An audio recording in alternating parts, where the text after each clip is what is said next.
All right, in this video, we're going to talk about pips. I've had a lot of people asking, so hopefully I can cover everything that you need to know. First of all, a pip stands for percentage in price. And basically, when you're looking at a chart and you're looking at the core currency, it's the smallest amount by which the currency quote can change and can be measured. So before I obviously talk about the pips, I'm just going to literally explain your currency pair that you're trading. So as we know, they all obviously come in pairs because you need one to exchange for the other. But when you open a pair, so right now we've got pound US, the one on the left is called the base currency, and that is always equal to 1. So if that was euro, and that would be £1, 1, always equals to 1. And then the one on the right hand side is your quote currency, and your quote price is down here. These are all your prices. So basically what that means is if I was to go to America and I needed to buy US dollar with my pound, how much I get depends on the quote right down here. This obviously changes, as you know. And then when you get a broker and a broker has spreads, that's basically you making a deal with your broker. When you enter a trade and there's a spread, you're basically saying, well, I want to buy at this price. So that's your bid price. And then the broker's saying, well, no, you can't. You can have it at this price. And that's where the spread comes in, and your broker makes that difference. So obviously for £1 right now, I would get, if I went to America, for every pound, I would get $1.36. But as you can see, there's obviously more digits after your $1.36. So I'm going to explain them right now. So the 5 numbers, you've got the 5th number at the very end, that is called a pivot, and it's such a small movement that we don't measure it. We do not, we just pretend it's not even there. But the 4th number from the decimal point, this is the point where we measure our pips from. So right now, as you can see on the screen, price is at 1.3644. So if that moves to 1.3645, if it moves up, that's moved up 1 pip. If it moves down the same, 1.3643, that's moved down 1 pip. And then if, say, it moved up 1.3653, I'm just going off where it is now, 1.3653, that's 10 pips.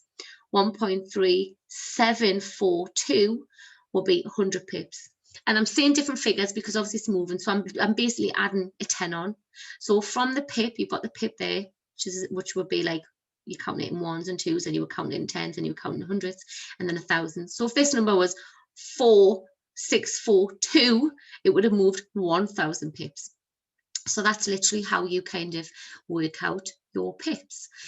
So obviously when you're trading, we trade with lot sizes, also known as units. So we are purchasing units of price. We need to work out obviously how much to purchase depending on how much is in our account and how much we want to risk. So what you can do is, if you've got a bank account that is in US dollar, it's quite simple because the currencies, sorry, the pip values are usually like a whole number. So I'm just going to kind of write them out quickly. Oh, let me just use this. So just to explain your lot sizes quickly. So your lot sizes, when you've got your account, obviously you go in your order, and we'll open those in a second. So you've got your smallest, which is a micro lot, which is 0.01. 0.01. You can trade with nano lots, but we don't deal with them, so don't worry about that. So 0.01 is a micro lot, and that is equivalent to 1,000 units. And then you've got mini lot, and that is equivalent to 0.10, which is 10,000 units. And then you've got your standard. Standard lot is 1.00, and that's equivalent to 100,000 units. It's a bit bigger. So when you're going to order, let me just get this on again. You've got your volume button on MT4 anyway, and you can obviously choose your lot size in here. So anything, so say 0.01 is 1,000 units, 0.02 is 2,000 units, 3,000 units, and so on. So I hope you understand that part of it. So the good thing about having obviously a broker account with US dollar is your pip values are rounded. So how can I edit this again? Let me get this. So my bullet is 0.01 1,000 units equals 10 cents per pip. And then you've got your mini lot, which is $1. So 0.10 is $1 per pip. And then you've got your standard lot, which is $10 per pip. So this is quite simple when you're working out. So say, for example, you had, we'll just get another text box up. Say, for example, you had, I'm just going to make it as easy as possible, £1,000 in your account. You wanted a 3% risk. We know that is $30. And say you were looking at a trade, and always look for good risk to reward trades, by the way. You always need to know where you want to get out of the trade if it doesn't go your way. But let's say, for example, we wanted to get into a trade and the stop loss was 30 pips. So you need to know where your stop loss is and where you take profit is first to know your risk to reward. When you've got your stop loss pips, then you need to work out what lot size you need. So a quick way, obviously, if you've got US dollar account, is you'll say, right, okay, well, actually this trade is, say, 30 pip stop loss. So instantly you know that with 3% risk, 30 pip stop loss, that you need the pip value to be $1 per pip.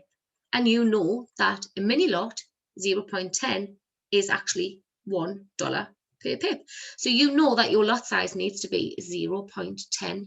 Now, it's not always as simple as this. You won't always have £1,000 in your account. You won't, so the 3% risk won't always be just a whole number, and your stop loss won't always be 30 pips. So what you can do is use a calculator. And also, if you're not trading with a US dollar trading account, see if you've got a pound, like sterling, if you've got sterling in your account, how do I delete this one? If you've got obviously sterling, then it's different again. So it's important that you get the pip value for the currency that's in your account and also the currency that you're trading. And the best way to do this is to get, like I say, a calculator. So I'm just going to show you this one right now. Let me just delete that off. Okay, so we'll change this back to US dollar first. So say we're just going to use that same example as we said before. So I've got a US dollar account, and my account size is 1,000. I'm risking 3%. My stop loss is 30 pips, and my currency pair I'm trading is pound US. So I'll go down and calculate, and it will bring up. So it's bringing up now that I need a 0.10 lot size, which is what we've just seen before, and that's 10,000 units.